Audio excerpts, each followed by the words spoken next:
വിശ്വാസം പ്രഖ്യാപിച്ചുകൊണ്ട് നമുക്ക് ഒരു നഷ്ടവും കിട്ടണില്ല. ഇപ്പം കൃപാസനത്തിൽ വരുന്ന എല്ലാവരും വിശ്വാസികളാണെന്നൊന്നും ഞാൻ പറയത്തില്ല. എന്താ കാര്യം എന്ന് വെച്ചാൽ കൃപാസനത്തിലെ ഒത്തിരി പേരും മാതാവിൻ്റെ മധ്യസ്ഥത്തിൽ അല്ല കൃത്യമായിട്ട് ജീവിക്കുന്നുണ്ടെങ്കിലും ബേസിക്കായിട്ട് ആൾക്കാരുടെ മനസ്സിൽ സ്ഥലങ്ങൾ വിൽക്കണം, അതുപോലെ തന്നെ മകളെ കെട്ടിക്കണം, അതിൽ കുട്ടികളുണ്ടാകണം എന്നുള്ള പൊതുവായിട്ടുള്ള കാര്യങ്ങളാണ്. പക്ഷേ ഇതിനേക്കാൾ ഉപരി ക്രിസ്തുവിനെ മാത്രം, ക്രിസ്തുവിൻ്റെ ആനുകൂല്യങ്ങളോ അനുഗ്രഹങ്ങളോ ഒന്നുമല്ല, ക്രിസ്തുവിനെ മാത്രം അന്വേഷിക്കുന്ന ഒരു ജനതയാണ്. അവർ വിശ്വാസത്തിൽ നിന്നൊന്നും പ്രതീക്ഷിക്കണില്ല. അവർ ക്രിസ്തുവിനെ മാത്രമേ വിശ്വാസത്തിൽ നിന്ന് പ്രതീക്ഷിക്കുന്നുള്ളൂ, ക്രിസ്തുവിനെ മാത്രം. അങ്ങനെ നമ്മുടെ വിശ്വാസത്തിൻ്റെ സാമ്രാട്ടായ ദൈവത്തിൻ്റെ രഹസ്യനിധിയായ ക്രിസ്തുവിനെ അത് പ്രഖ്യാപിച്ചുകൊണ്ട് നമുക്ക് നഷ്ടമേ അപകടമേ ഉണ്ടാകത്തുള്ളൂ എന്ന് മനസ്സിലാക്കുന്ന സമയത്തും വിശ്വാസം പ്രഖ്യാപിക്കുന്നതിനാണ് ഫെയ്ത്ത് മാർക്കറ്റിംഗ് എന്ന് പറയണത്. അപ്പോഴവർ വലിയ വിലക്കാണ് ആ വിശ്വാസം തിരിച്ചു കൊടുക്കുന്നത്. ആർക്കാണ് കൊടുക്കുന്നത്? വിശ്വാസം ദൈവത്തിന് കൊടുക്കുകയാണ്. ദൈവത്തിന് കൊടുക്കുകയാണ്. എന്താണ്? നമ്മളത് പ്രഖ്യാപിക്കുകയാണ്. അതിൽ നമുക്കൊന്നും കിട്ടത്തില്ല. ദൈവത്തിനല്ലാതെ ഒന്നും കിട്ടത്തില്ല. ദൈവത്തിനല്ലാതെ ഒന്നും കിട്ടത്തില്ല. ദൈവത്തിനല്ലാതെ എനിക്കൊന്നും വേണ്ട. എനിക്ക് സൗഖ്യമില്ലെങ്കിലും ഞാൻ യേശുവിൽ വിശ്വസിക്കും. എനിക്ക് പരീക്ഷയ്ക്ക് തോറ്റാലും ഞാൻ യേശുവിൽ വിശ്വസിച്ച് ഞാൻ മുന്നോട്ട് പോകും. എൻ്റെ കുടുംബത്തിന് ലോണ് പാസ്സായില്ലെങ്കിലും ഞാൻ വിശ്വാസത്തിൽ നിലനിന്നുകൊണ്ട് യേശുവാണ് എൻ്റെ ജീവിതത്തിൻ്റെ ലക്ഷ്യമെന്ന് പറഞ്ഞുകൊണ്ട് ഞാൻ മുന്നോട്ട് പോകും എന്ന് പ്രഖ്യാപിക്കുന്നതിനാണ് ഫെയ്ത്ത് മാർക്കറ്റിംഗ് എന്ന് പറയുന്നത്. വെച്ച് കഴിഞ്ഞാൽ അതോടുകൂടി നീ വിശ്വാസത്തിൽ കോടീശ്വരിയായി മാറും. അതുകൊണ്ടാണ് പൗലോസ് പറയണത് നിധിയാണ്, ട്രഷറാണെന്ന് പറയണത്. ക്രിസ്തു, അതായത് പ്രഖ്യാപിക്കും തോറും ക്രിസ്തു നമ്മളിലെ വലിയ നിധിയായി വളർന്നുകൊണ്ടേ ഇരിക്കും. അതാണ് പൗലോസ് ഇപ്പം കൊളോസ്യൻസ് 2:3 എന്താ പറയണത്? അതായത് ജ്ഞാനത്തിൻ്റെയും അറിവിൻ്റെയും നിധികൾ അവനിലാണ്. വായിച്ചോളൂ. കൊളോസ്യൻസ് 2:3 ജ്ഞാനത്തിൻ്റെയും അറിവിൻ്റെയും നിധികൾ അവനിലാണ് ഒളിഞ്ഞു കിടക്കുന്നത്. ആരിലാണ്? ക്രിസ്തുവിലെ. ഇപ്പം ക്രിസ്തുവിൽ എന്തൊക്കെ ഉണ്ടെന്നാണ് പറയണത്? ജ്ഞാനമുണ്ട്. ജ്ഞാനം എന്ന് പറയുന്നത് എന്താണ്? എൻ്റെ മെക്കാനിസം. ജ്ഞാനം എന്ന് പറയുന്നത് എന്താണ്? എൻ്റെ mechanism. How to do it, how to get through. വെച്ചാൽ നീ എങ്ങനെ രക്ഷപ്പെടണമെന്നുള്ളതിൻ്റെതാണ് ജ്ഞാനം എന്ന് പറയുന്നത്. ജ്ഞാനം. ഇപ്പം ജ്ഞാനത്തിൻ്റെയും അറിവ് എന്താണത് എന്ന് പറയുന്നതാണ് അറിവ്. എന്തിനാണത് എന്ന് പറയുന്നതാണ് ജ്ഞാനം. ഇപ്പോൾ ഉദാഹരണത്തിന് സങ്കീർത്തനം 103:7 അവിടുന്ന് തന്റെ വഴികൾ മോശയ്ക്കും പ്രവർത്തികൾ ഇസ്രായേൽ ജനത്തിനും വെളിപ്പെടുത്തി. അതാണ് വിഷയം. വ്യക്തികൾ അനുസരിച്ച് കൊണ്ട് വെളിപാടിന് വ്യത്യാസം ഉണ്ടാകുന്നുണ്ട്. അവിടുന്ന് തൻ്റെ വഴികൾ ആർക്കാണ്? For what? അതാണ് വഴികൾ. എന്തിനു വേണ്ടിയാണ്? ജ്ഞാനം. അതാണ് ഈ ജ്ഞാനമെന്ന് പറയണത്. ജ്ഞാനത്തിന് ബൈബിളിൽ വഴിയെന്നും പേരുണ്ട്, ജ്ഞാനമെന്നും പേരുണ്ട്. അവിടുന്ന് തൻ്റെ വഴികൾ എന്തിനു വേണ്ടിയാണത്? ഇപ്പം കൽമഴ പെയ്തു, അത് കല്ലാണ് എന്ന് പറഞ്ഞു കഴിഞ്ഞാൽ അത് ആ പ്രവൃത്തി നൈല് ചുവപ്പ് നിറവായി, രക്തമായി, അതൊരു പ്രവൃത്തിയാണ്. അപ്പം ഇസ്രായേൽ ജനം പറഞ്ഞു, അതേ കണ്ടില്ലേ, നൈല് മുഴുവൻ ചുവപ്പ് നിറവായെന്ന് പറഞ്ഞിട്ട് കുടിക്കാൻ പറ്റുമോ, എങ്ങനെ കുടിക്കും, അത് വെള്ളമൊക്കെ വെക്കട്ടെ, ഇങ്ങനെ പിച്ചും പേയും പറഞ്ഞ് നടക്കാവുന്നതല്ലാതെ പ്രവൃത്തി അറിയാവുന്നതുകൊണ്ട് വലിയ ഗുണമില്ല. പക്ഷേ എന്താണ്? അവിടുന്ന് തൻ്റെ വഴികൾ മോശിക്കും, പ്രവൃത്തികൾ ഇസ്രായേലിനും. അപ്പം ദൈവത്തിൻ്റെ അവിടെ ഒരു വ്യത്യാസം വന്നിട്ടുണ്ട്. അതായത് ദൈവത്തിൻ്റെ കോമൺ മാൻ എന്ന് പറയുന്ന വിഷയത്തിൽ നിന്ന് നമ്മൾ ഉയർന്നില്ല എന്നുണ്ടെങ്കിൽ സാധാരണ ഈ പ്രവൃത്തികൾ മാത്രമേ കാണത്തുള്ളൂ. ദൈവം എന്ത് ചെയ്യുന്നു എന്നേ കാണത്തുള്ളൂ. പക്ഷേ അത് ജ്ഞാനമല്ല, അത് അറിവാണ്. അത് അറിവാണ്. ദൈവം എന്ത് ചെയ്യുന്നു? ദൈവം നൈല് ചുവപ്പാക്കുന്നു, ദൈവം പ്ലേഗ് പരത്തുന്നു, അത്രയേക്കാള്. പക്ഷേ മോസസിന് എന്താ പറയണത്? അവിടുന്ന് തൻ്റെ വഴികൾ എന്ന് വെച്ച് കഴിഞ്ഞാൽ എന്തിനു വേണ്ടിയാണ് അത് ചെയ്തത്? ഇപ്പം എല്ലാത്തിൻ്റെ ഒരു നോഹൗ എന്തിനു വേണ്ടിയാണ് എല്ലാത്തിൻ്റെയും. ഇപ്പം കൊളോസിയസ് എന്താ പറയണത്? കൊളോസിയൻസ് 2:3 എന്താ? ഒന്നിന് വായിച്ചുള്ളൂ. കൊളോസിയസ് 2:3 എന്താ വായിക്കണത്? ജ്ഞാനത്തിൻ്റെയും അറിവിൻ്റെയും നിധികൾ അവനില് ഒളിഞ്ഞു കിടക്കുന്നു. ഇത് വളരെ സീരിയസ് ആണ്. എന്ന് വെച്ച് കഴിഞ്ഞാൽ തിയറി ആൻഡ് പ്രാക്ടിക്കൽ ഒരു വിഷയത്തിന് ജ്ഞാനത്തിൻ്റെയും അറിവിൻ്റെയും. ഇപ്പം നിങ്ങൾ എങ്ങനെ രക്ഷപ്പെടണം, നിങ്ങളെ എങ്ങനെ രക്ഷപ്പെടണം എന്നുള്ളത് ഇപ്പം ഈ സാക്ഷിയൊക്കെ ആൾക്കാർ പറയണില്ലേ, അതല്ല അറിവാണ്, ജ്ഞാനമല്ല. എന്തിനു വേണ്ടിയാണ് അവർക്ക് ആ സൗഖ്യം കൊടുത്തത് എന്ന് പറയണത് ജ്ഞാനമാണ്. അവരാധ്യാത്മമായിട്ട് വളർന്നാൽ മാത്രമേ അവർക്ക് ആ സാക്ഷ്യത്തിൻ്റെ ജ്ഞാനം കിട്ടത്തുള്ളൂ. ഒരു സാക്ഷ്യം ഉണ്ടായിരുന്നു, അജയ് തോമസ്, കോട്ടയം. അജയ് തോമസ് നല്ല സാക്ഷ്യം കേട്ടോ. നല്ല സാക്ഷ്യം എന്ന് വെച്ച് കഴിഞ്ഞാൽ അജയ് തോമസ് ഒരു എഡ്യൂക്കേറ്റഡ് ആയിട്ടുള്ള ഒരു ചാപ്പാണ്. അയാൾക്ക് IIT പഠിക്കുകയാണ്. അയാൾ ബോംബെ IIT പഠിക്കുകയാണ്. അജയ് തോമസ് പറഞ്ഞത്, എനിക്കിപ്പോഴും 32 വയസ്സുണ്ട് അല്ലേ, എനിക്ക് 32 വയസ്സുണ്ട്. അപ്പോൾ ഞാൻ കുറച്ച് പ്രാർത്ഥിക്കുന്ന സന്ദേശം എടുക്കുന്ന സ്ഥലങ്ങളിലൊക്കെ പോയായിരുന്നു. അപ്പോഴെന്നോട് പറഞ്ഞു, ഞാനിപ്പോൾ PhD ചെയ്തുകൊണ്ടിരിക്കുകയാണ്. ദാറ്റ് മീൻസ് 6 വർഷം എടുക്കും. അത് IIT-യിൽ IIT എന്ന് പറയണത് നമുക്ക് ഇപ്പോൾ IAS അഡ്മിനിസ്ട്രേഷൻ്റെ കാര്യത്തിൽ, IFS ഫോറസ്റ്റിൻ്റെ അഡ്മിനിസ്ട്രേഷൻ, IAM അതുപോലെ തന്നെ IAM എന്ന് പറയണത് ഈ ഫൈനാൻസ്, ഇക്കണോമിക്സ്, അതുപോലെ തന്നെ ഉള്ള കാര്യങ്ങൾ. അതുപോലെ ആണ് ഈ IIT ടെക്നിക്കലായിട്ട്, ഇന്ത്യൻ ടെക്നിക്കൽ ലാസ്റ്റ് വാക്കാണ് ഇതൊക്കെ. അപ്പോൾ IIT പഠിക്കുക. അപ്പോൾ പഠിക്കണത് അയാൾക്ക് അവിടെ PhD ചെയ്തുകൊണ്ടിരിക്കുക. ആ PhD ചെയ്യുമ്പോൾ 6 വർഷമാകും. അപ്പോഴും 32 വയസ്സ് ഇപ്പോൾ ഉണ്ട്. 32, 6, 38. ഞങ്ങൾക്ക് ജോലി കിട്ടുമ്പോൾ 40 വയസ്സാകും എന്ന് പ്രാർത്ഥിക്കുന്ന സ്ഥലത്തുനിന്ന് പറഞ്ഞെന്ന് ആ പുള്ളിക്കാരെ ഇന്നലെ ഇവിടെ സാക്ഷ്യപ്പെടുത്തിയിരിക്കുന്നത്. അപ്പോൾ അത് ശരിയാണല്ലോ, കറക്റ്റാണല്ലോ. അപ്പോൾ അയാൾ കർത്താവിനോട് ചോദിച്ചതിന്, കർത്താവേ, എനിക്കിപ്പോൾ 32 വയസ്സുണ്ടോ, ഇനിയിപ്പോൾ ഞാൻ PhD കഴിയുമ്പോഴേ 38 ആവും, ജോലി കിട്ടുമ്പോൾ 40 ആകും, അപ്പോൾ എനിക്കൊരു ജീവിതമില്ലേ എന്നാണ് ചോദിച്ചത്. ഇതാണ് ചോദ്യം, കൃത്യമല്ലേ? അയാളുടെ ചോദ്യം കറക്റ്റല്ലേ? അപ്പോഴേ എന്താ പ്രോബ്ലം വെച്ചാൽ ഇവിടെ എന്താ പറയണത്? ഇവിടെ പറയണത് കൊളോസിയസ് 3:2-3 എന്താ പറയണത്? ജ്ഞാനത്തിൻ്റെയും അറിവിൻ്റെയും നിധികൾ അവനിലാണ് ഒളിഞ്ഞു കിടക്കുന്നത്. അപ്പോഴേ നീ എങ്ങനെ രക്ഷപ്പെടണം? ഇപ്പം അജയ് തോമസ് എങ്ങനെ രക്ഷപ്പെടണമെന്നുള്ള ഹൗ ടു ഗെറ്റഡ്, ഇതിൽ നിന്ന് എങ്ങനെ രക്ഷപ്പെട്ട് അവനൊരു കല്യാണം കഴിക്കണം, ജോലിയും കിട്ടണമെങ്കിൽ എന്നാ ചെയ്യേണ്ടത്? അതിന് ജ്ഞാനം വേണം. അതിന് എന്ത് ചെയ്യണം? ക്രിസ്തുവിലാണ് അത് ഒളിഞ്ഞിരിക്കുന്നത്. ഞാനിപ്പോൾ സംസാരിക്കുന്ന വിഷയം മെക്കാനിസം ഓഫ് ദി കവനന്റ് പ്രെയറാണ്. ഒരു ഉടമ്പടിയിൽ എന്താണ് ആന്തരികമായി സംഭവിക്കുന്നത്? നമ്മളെ ഭക്ഷണം കഴിക്കുന്നവരിങ്ങനെ വീർത്ത് വരുന്നെന്ന് പറഞ്ഞിട്ട് കാര്യമില്ല.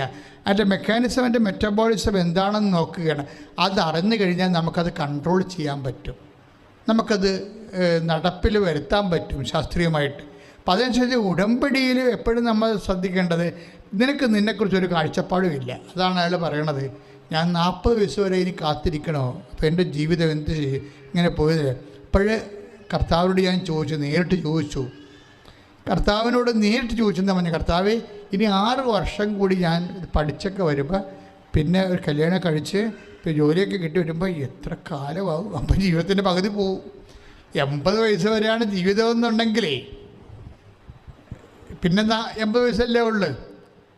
അപ്പോൾ കല്യാണം കഴിച്ച അവന് 60 വയസ്സാകുമ്പോൾ പിള്ളേർക്ക് വല്ലതും 10-18 വയസ്സാകത്തുള്ളൂ. ഈ 18 വയസ്സുള്ളവന് 60 വയസ്സുള്ള അപ്പനെയൊക്കെ അത് ആര് മൈൻഡ് ചെയ്യാനാണ്? വല്ല രക്ഷമുണ്ട്? ഇപ്പം തന്നെ പിള്ളേർക്ക് അമ്മമാരെ പിടിക്കാൻ നടക്കും. ഇപ്പം തന്നെ പിള്ളേർ പറഞ്ഞ് അമ്മയുടെ ഉടുപ്പ് ഷാബിയാണെങ്കിൽ PTA മീറ്റിങ്ങിന് വരണ്ടെന്ന് 6 വയസ്സുള്ള കക്ഷികളൊക്കെ പറയണ കേൾക്കുന്നത്. അപ്പം അതാണ് അവസ്ഥ. അപ്പം അതുകൊണ്ട് അത്ര നിസ്സാരമല്ല ഈ വിഷയം വളരെ സീരിയസാണ്. അപ്പം അയാൾ കർത്താവിനോട് നേരത്തെ ഇൻട്രാക്ട് ചെയ്ത് ഈ ദൈവത്തോട് നേരിട്ട് ഇൻട്രാക്ട് ചെയ്യുക, നമ്മുടെ കാര്യങ്ങൾ പറയുക എന്ന് പറഞ്ഞാൽ അത് ഈസിയുമാണ്, പക്ഷേ എന്നാൽ പാടുമാണ്. കുറച്ച് ആധികാരികത വേണം നമുക്കങ്ങനെ സംസാരിക്കണമെങ്കിൽ. പക്ഷേ റിലേഷൻസ് ബേസ്ഡാണ്. ഇപ്പോൾ റിലേഷൻസ് ബേസ്ഡാണ്. ഇപ്പം ചില ആൾക്കാർ എൻ്റെ അടുത്ത് നേരിട്ട് വന്ന് സംസാരിക്കും. ചില ആൾക്കാർ ഓഫീസ് ത്രൂ ആണ് വരണത്. അതെന്താ കാര്യം? അവരെ ചിലപ്പോൾ ഞാനുമായിട്ട് റിലേഷൻ ബേസ് ആയിരിക്കും. എൻ്റെ അടുത്ത് വരുന്നത് ആരാണ്? ഞാൻ ഏൽപ്പിച്ച് ജോലി ചെയ്തുകൊണ്ടിരിക്കുന്ന ഇവിടുത്തെ ശുശ്രൂഷകരായിരിക്കും എൻ്റെ അടുത്ത് വരുന്നത്. ഇതുപോലെ ദൈവമായിട്ട് ദൈവത്തിൻ്റെ എന്തെങ്കിലും ശുശ്രൂഷ നീ ചെയ്യുന്നുണ്ടോ? അതൊരു സീരിയസ് വിഷയമാണ്. ദൈവത്തിൻ്റെ എന്തെങ്കിലും ശുശ്രൂഷ നമുക്ക് അധികാരം വേണ്ടേ? കർത്താവിൻ്റെ അടുത്ത് വരാൻ അധികാരം വേണ്ടേ? നിങ്ങളെ പിള്ളേരെ വളർത്തുന്നുണ്ട്, അല്ലെങ്കിൽ വീട് വെച്ച് താമസിച്ചു പോകുന്നുണ്ട്, ഇങ്ങനെ അതൊക്കെ എല്ലാ മനുഷ്യർക്കും ചെയ്യണതാണ്. ദൈവവും അതൊക്കെ ദുഷ്ടന്മാർക്ക് വേണ്ടി പോലും ഞാൻ മഴ പെയ്ക്കുമോ ദൈവം പറഞ്ഞിട്ടുണ്ട്. അതിൻ്റെ അകത്ത് കഥയില്ലെന്ന് എൻ്റെ അർത്ഥം. നിൻ്റെ ഈ സാധാരണ നീ ജീവിതം ജീവിച്ച് പോകുന്നു എന്ന് പറഞ്ഞിട്ട് അതിൻ്റെ അകത്ത് നീയും ദൈവവുമായിട്ട് പ്രത്യേകിച്ച് ഒരു റിലേഷൻസിൻ്റെ ഒരു സിറ്റുവേഷൻസ് അവിടെ ഇല്ല. അതുകൊണ്ടാണ് ഈശോ ചോദിക്കുന്നത്, വിശേഷ വിധിയായി നീ എന്താണ് ചെയ്യണത്? 5:47 താഴെ സുവിശേഷത്തിലൊരു വാക്കുണ്ടേ, നിന്നെ അഭിവാദനം ചെയ്യുന്നവരെ മാത്രം നീ അഭിവാദനം ചെയ്യുന്നുള്ളെങ്കിൽ വിശേഷ വിധിയായി നീ എന്താണ് ചെയ്യുന്നത്? അപ്പം കർത്താവ് ഉദ്ദേശിക്കുന്നത് എന്താണ്? സാധാരണ മനുഷ്യർ ചെയ്യുന്നതിനേക്കാൾ നമ്മൾ കൂടുതലായി ദൈവദൈവസന്നിധിയിൽ എന്തോ ചെയ്യുമ്പോഴാണ് നമ്മൾക്ക് അധികാരം ഉണ്ടാകുന്നത്. ഇപ്പോൾ അജയ് തോമസ് ചോദിക്കണ ഇതാണ്, അവൻ കർത്താവുമായിട്ട് റിലേറ്റഡാണ്. അപ്പോൾ സാക്ഷ്യം കേൾക്കുമ്പോൾ അറിയാം. അമ്മയും മകനും കൂടി എന്നാൽ ജവമാല ചൊല്ലി പ്രാർത്ഥിക്കുകയൊക്കെ ചെയ്യണത്. പ്രാർത്ഥിക്കുന്ന സമയത്ത് അമ്മ അവൻ്റെ ഒരു ഉടമ്പടിയിലെ ഒരു പ്രശ്നമെന്ന് പറയുന്നത് കിണറ്റിൽ വെള്ളമില്ലാത്തതാണ്. കാര്യം നമുക്ക് നിങ്ങളെവിടെയൊക്കെ ഉള്ള ആൾക്കാരാണെന്ന് എനിക്കറിയത്തില്ല. പക്ഷേ ഈ ആലപ്പുഴ ഈ തീരദേശത്തെ വെള്ളത്തിൽ വലിയ പ്രശ്നമില്ല. കുഴിച്ചാൽ വെള്ളം കിട്ടും, 6 അടി കുഴിച്ചാൽ വെള്ളം കിട്ടും. പക്ഷേ കിഴക്കോട്ട് ഈ വെമ്പനാട്ട് കായലിന് കിഴക്കോട്ട് ചെല്ലുന്തോറും കുഴിച്ചാൽ വെള്ളം കിട്ടത്തില്ല. ഞാൻ ശാന്തമ്പാറ ധ്യാനിപ്പിക്കുമ്പോൾ 350 അടി താത്തിയിട്ട് വെള്ളം കിട്ടാത്തൊരു ചേടുത്തി പെമ്മക്കളെയും കൊണ്ട് നാട് വിട്ടു പോകാനും പറ്റണില്ല, അവിടെ താമസിക്കാനും പറ്റുന്നില്ല. നിലയം വിളിച്ച് മലകേറി വന്ന് ധ്യാനം കൂടേണ്ട സമയത്ത് ഒരു തിരിവെഞ്ചരിച്ച് കൊടുത്ത് ഞാൻ ഓർക്കുന്നുണ്ട്. ആ തിരി തീരുമ്പോൾ തന്നെ അവിടെ കിണർ കർത്താവ് വെള്ളം ഉയർത്തിക്കൊണ്ടുവന്ന് അന്ന് ധ്യാനിപ്പിക്കാൻ പോയതാണ് ശാന്തമ്പാറ. പക്ഷേ അന്നാണ് എനിക്ക് മനസ്സിലായത്, ഈ വെള്ളമില്ലാത്തത് ഒരു സീരിയസ് വിഷയമാണ്. ഇപ്പം ചില ആൾക്കാർ സ്ഥലം മേടിക്കും, പക്ഷെ കിണർ കുത്താൻ വേണ്ടി പല ആൾക്കാർ വെള്ളം നോക്കാൻ കൊണ്ടുവരും. പക്ഷേ അവർ വെള്ളം ഉണ്ടെന്നൊക്കെ പറഞ്ഞ സ്ഥലത്ത് അവർ ഈ വടി പോലുള്ള വടിയൊക്കെ എടുത്ത് കറക്കി വെച്ചും അവർ തന്നെ തലകുത്തി മറിഞ്ഞ് ബാക്കിലോട്ട് പോകും. അവിടെ നിന്ന് വരും, തെക്കുന്ന് വരും, വടക്കുന്ന് വരും, വൈ പോലുള്ള വടിയും കറക്കി വന്നിട്ട് അവർ തന്നെ തലകുത്തി മറിഞ്ഞ് താഴേക്ക് പോകും. അപ്പോൾ നമ്മൾ ഇവിടെ വെള്ളമുണ്ട്. അയാൾ അഭ്യാസം കാണിക്കണതാണ്. നമ്മുടെയൊക്കെ ഒന്ന് 250 രൂപ മേടിച്ചിട്ട് വണ്ടി വിടുക അയാൾ, പിന്നെ അയാളെ കാണത്തില്ല. അപ്പോൾ ഇങ്ങനെ കുറേ അഭ്യാസക്കാരുണ്ട് വെള്ളം നോക്കാൻ തന്നെ. ഇങ്ങനെ ചില നമ്മൾ പെട്ടുപോകും. അപ്പം അങ്ങനെ വെള്ളം നോക്കിയിട്ട് നമ്മൾ കുഴിച്ച് ചെല്ലുമ്പോൾ അവിടെ വെള്ളം ഉണ്ടാകത്തില്ല. ഇതൊരു നിസ്സാര കാര്യമല്ല ശരിക്കും. അപ്പോൾ അജയ് വന്നിച്ചും പറഞ്ഞു, അജയ് ഉടമ്പടി വെച്ചിരിക്കുന്ന ഒരു വിഷയം എന്താണെന്ന് വെച്ച് കഴിഞ്ഞാൽ വെള്ളമില്ല എന്ന്, കിണറ്റിൽ വെള്ളമില്ലെന്ന്. അപ്പോൾ നമ്മുടെ സബ്ജക്റ്റ് എന്താണ്? ജ്ഞാനത്തിൻ്റെ അറിവിൻ്റെ നിധിയെല്ലാം അവരിൽ നിക്ഷിപ്തമായിരിക്കുന്നു. ജ്ഞാനം എന്ന് പറയുന്നത് ഇവന് വെള്ളമുണ്ടാക്കാൻ എന്താണ് മാർഗം, അതിനിവനെന്താണ് ചെയ്യേണ്ടത്, അതാണ് ജ്ഞാനം. ക്രിസ്തുവുമായി നിങ്ങൾ ഐക്യപ്പെടുമ്പോൾ ഈ ജ്ഞാനം നമുക്ക് അപ്ലോഡ് ചെയ്ത് തിരിച്ചു തരും. What you should do now. നിനക്ക് വയസ്സിപ്പോൾ 32, നിനക്ക് ജോലി കിട്ടുമ്പോൾ 40, അപ്പോൾ പിന്നെ പെണ്ണ് കിട്ടാൻ സാധ്യതയില്ല. What should you do? നീ ഇപ്പം എന്ത് ചെയ്യണം? ഇത് അവന് മാത്രമല്ല, എല്ലാവർക്കും കർത്താവ് പകർന്നു കിട്ടും. എല്ലാം എന്താണ് ഇപ്പം ചെയ്യേണ്ടത്, നീ ചെയ്യേണ്ടത് എന്താണെന്ന് അവിടെ ചെല്ലുമ്പോൾ നിനക്ക് അറിവ് തരുമെന്ന് കർത്താവ് പറഞ്ഞില്ലേ?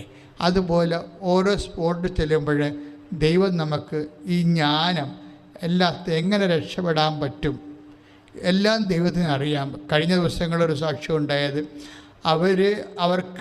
അവരൊരു കമ്പനി നടത്തുകയാണ്.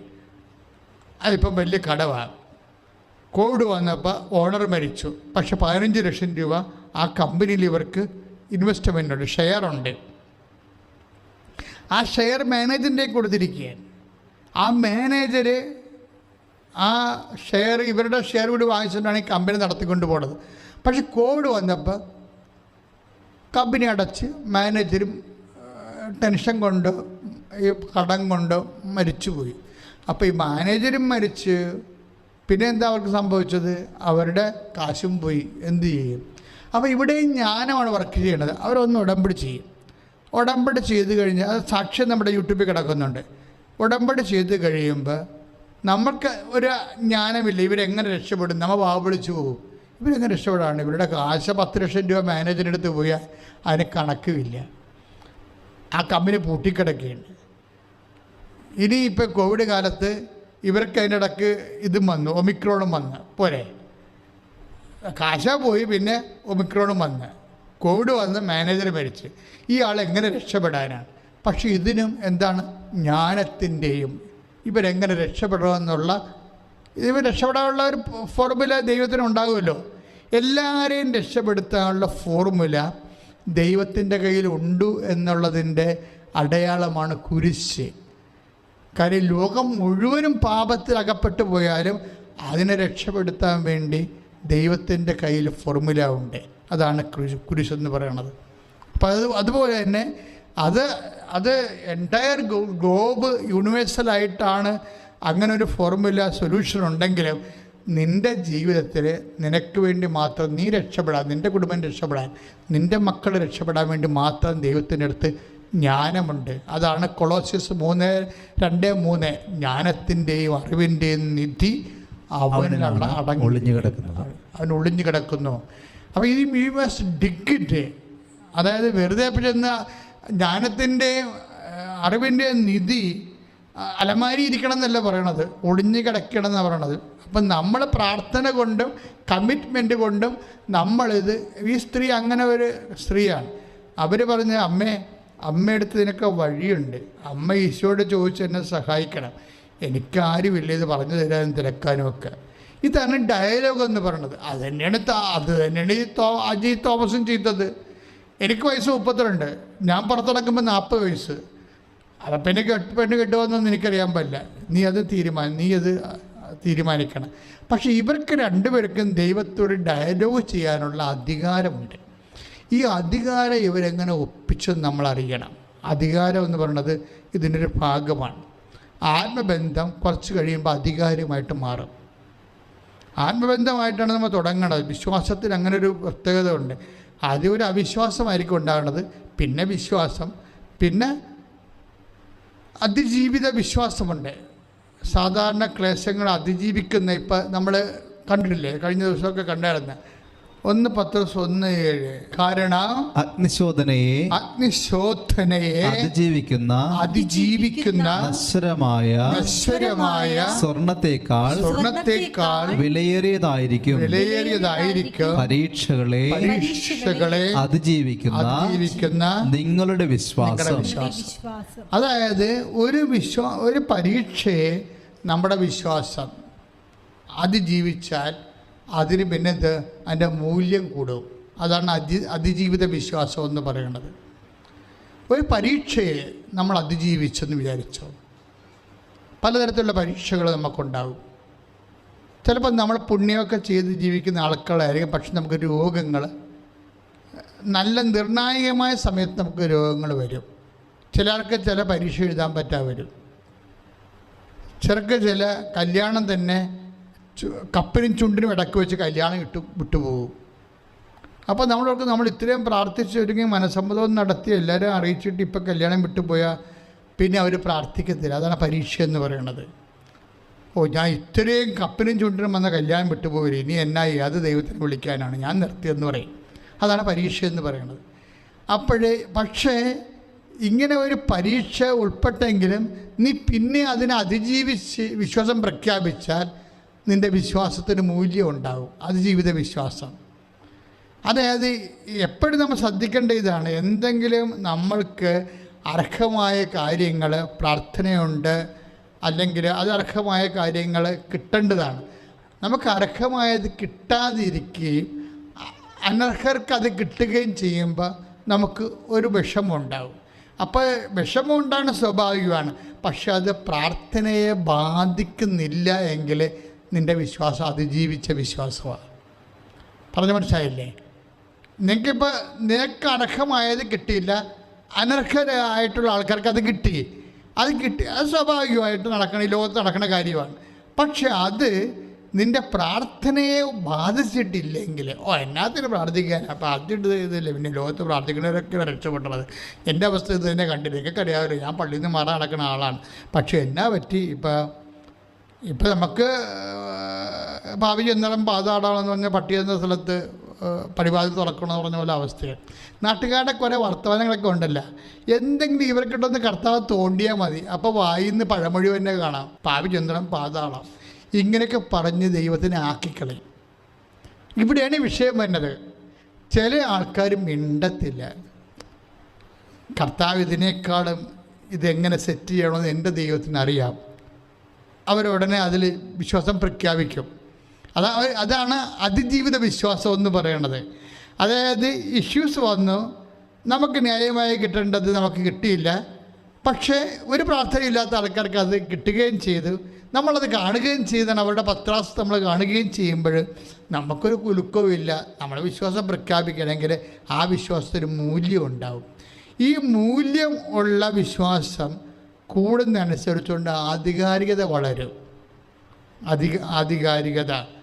ആധികാരികത എന്ന് പറയണത്, ഇപ്പോൾ ഇവർ തന്നെ ഒരു ഐ.ജി. തോമസ് എന്താ ചെയ്യുന്നത്, കർത്താവിനോട് സംസാരിക്കുകയാണ്. 32 വയസ്സായല്ലോ, ഇനി 40 വയസ്സിലാണ് ഞാൻ പാസ് ഔട്ടാകണമെങ്കിൽ എനിക്ക് പെണ്ണ് കിട്ടുമോ, എനിക്ക് ജോലി അപ്ലൈ കിട്ടണമെന്നുണ്ടെങ്കിൽ പിന്നെ എത്ര കാലം കൂടി ജീവിക്കാൻ പറ്റുമായിരിക്കും.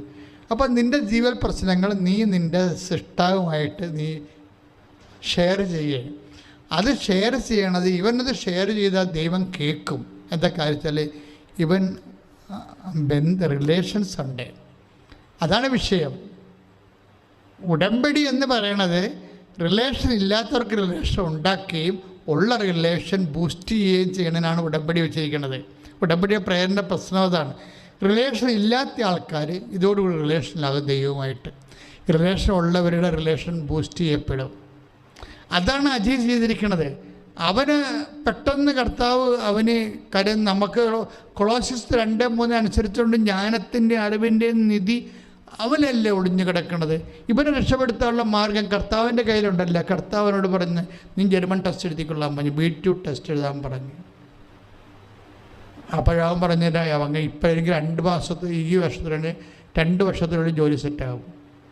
ജർമ്മനി എനിക്ക് ജോലി ശിക്ഷ. അപ്പോൾ 6 വർഷം എൻ്റെത് കുറഞ്ഞ്, 6-8 വർഷം കുറഞ്ഞ്.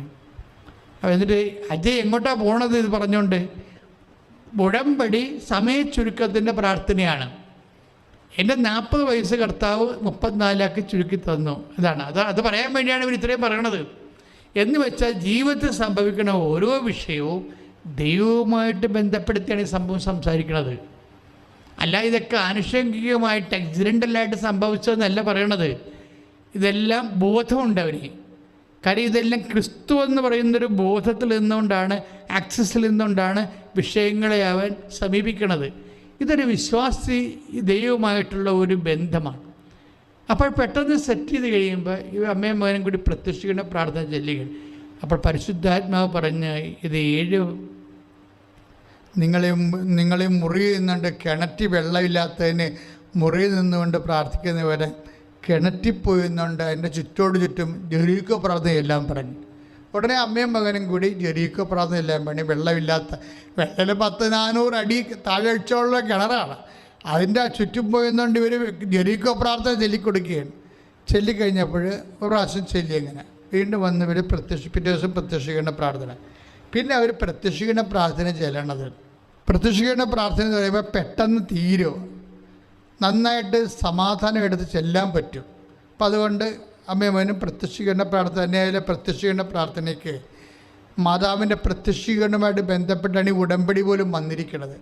ഉടമ്പടി ഇത്രയും അനുഗ്രഹങ്ങൾ ആൾക്കാരെ കിട്ടാൻ കാരണം പ്രത്യക്ഷീകരണത്തെ സ്ഥിരീകരിക്കാൻ വേണ്ടിയുള്ള ദൈവിക നടപടികളാണ്.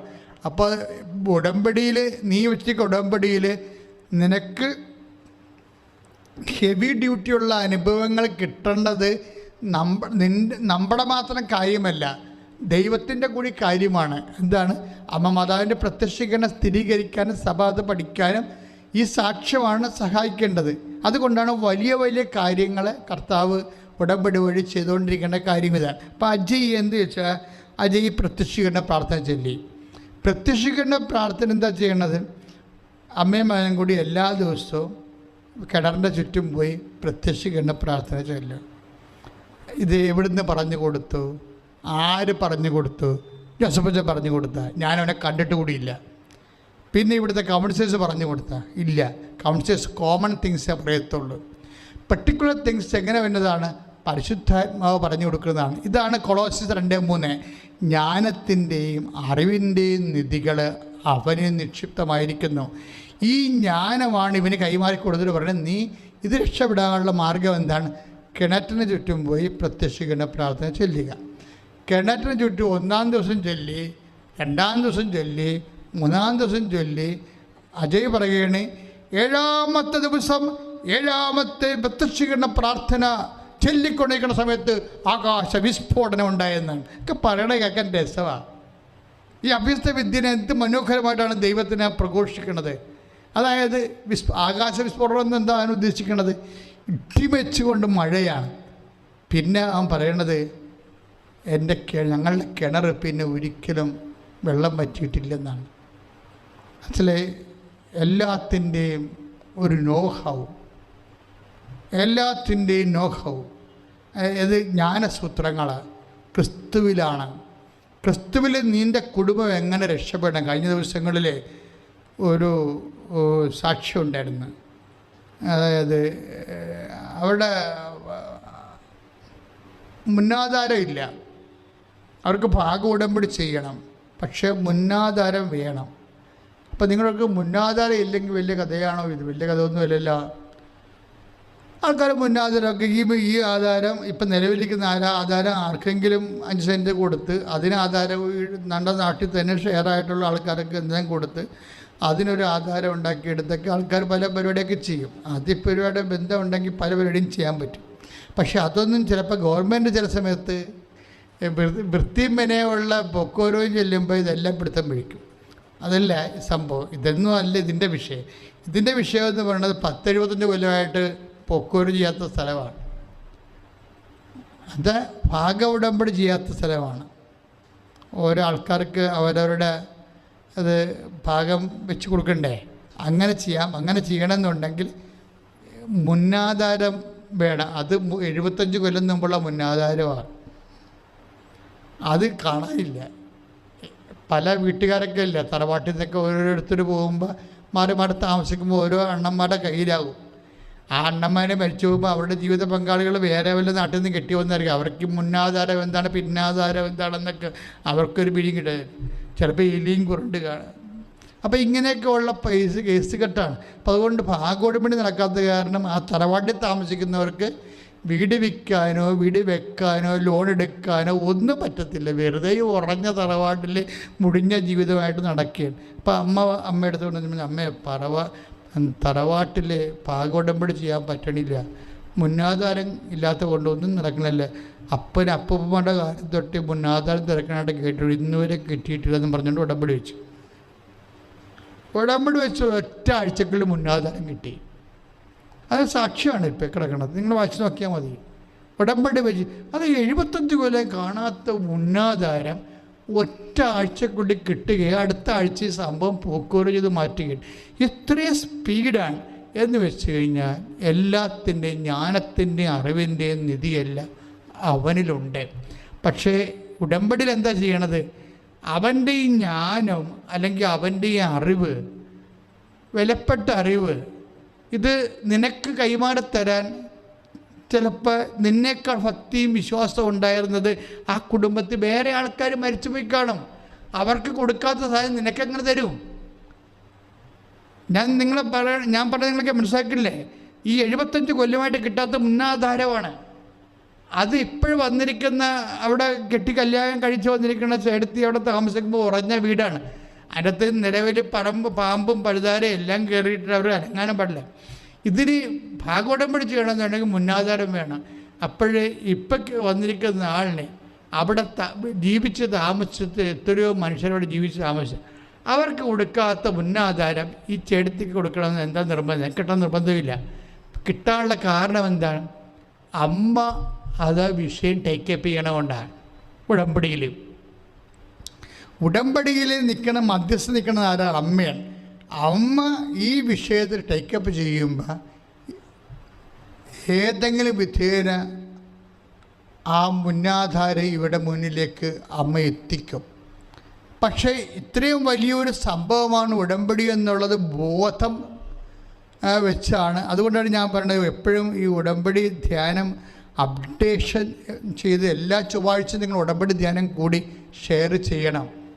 അതിൻ്റെ കാരണം എന്താണെന്ന് വെച്ച് കഴിഞ്ഞാൽ ഓരോ മനുഷ്യരുടെ ജീവിതങ്ങളെ സുവിശേഷ വിഹിതമായി വിശ്ലേഷിക്കുമ്പോൾ നിങ്ങളുടെ ജീവിതത്തിൻ്റെ കീറാമുട്ടിയായിട്ട് കിടക്കുന്ന അവസ്ഥകളെ എങ്ങനെ അതിൽ നിന്ന് രക്ഷപ്പെടാൻ പറ്റുമെന്നുള്ളത് വെളിപാട് പോലെ ഇതിൻ്റെ നിന്ന് കിട്ടും. പിന്നെ നിങ്ങളുടെ കുടുംബത്തിൻ്റെ രോഗശാന്തി, അങ്ങനെ പല കാര്യങ്ങളും ഉടമ്പടി ധ്യാനത്തിലൂടെയാണ് ദൈവം ആൾക്കാരിലേക്ക് പ്രവർത്തിപ്പിക്കുന്നത്.